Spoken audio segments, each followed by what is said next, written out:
Vorrei che venite qui, Salvo. Lasciate stare un attimo i piatti e le forchette.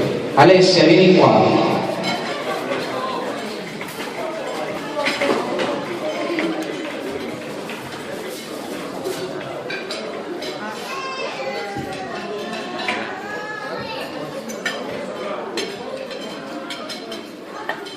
Un applauso a Salvo e Alessia, ancora a un giorno che facciamo applausi, lo so.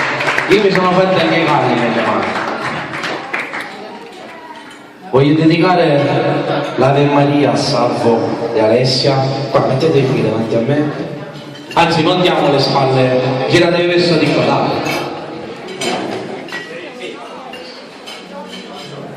Mettetevi vicino, mettetevi vicino.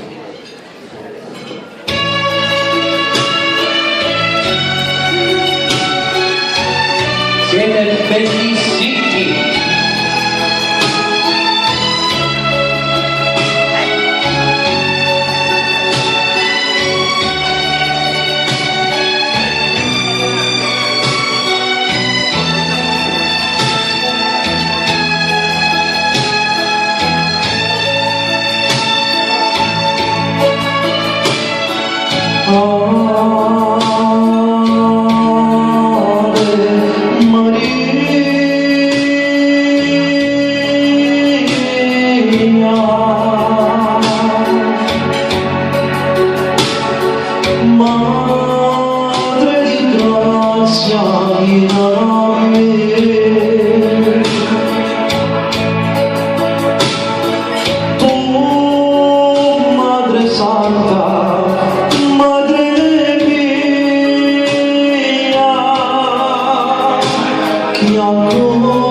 E a te quell'innocenza c'è capitana,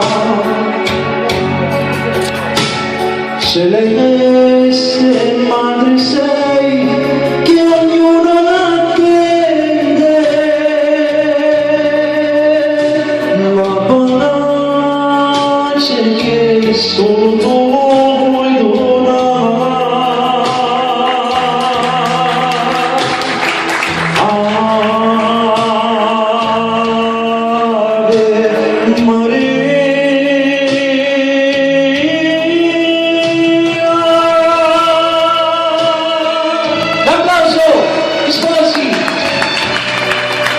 Che Dio sia sempre con voi e con le vostre famiglie.